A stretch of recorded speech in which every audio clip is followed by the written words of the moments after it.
In less than a week, much of the federal government will shut down if Congress does not provide more money for it to operate. House Speaker Kevin McCarthy tried and failed over the weekend to make a deal with fellow Republicans who want to see some very deep spending cuts.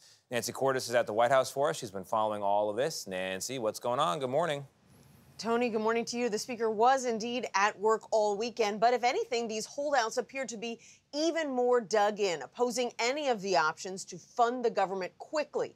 And so with just 5 days to go, it's hard to see at this point how Congress keeps the government open come Sunday. There is no doubt in my mind that the country is headed for a shutdown. A band of far-right Republicans argued this weekend that a government shutdown might be the only way to force Congress to spend less. This dysfunctional Washington cannot continue. Congress now has just 5 days to either pass 12 annual bills to fund the government or pass a short-term fix. I think if we were able to get 45 more days, just like a stopgap, and get the rest of our business done, it'd be very productive. But that small group of conservatives is threatening Kevin McCarthy's speakership if he tries to work with Democrats to fund the government temporarily.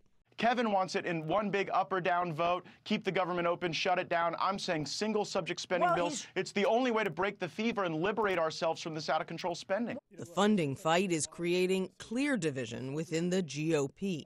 The arsonists have lit their house on fire. They're whining about their house burning.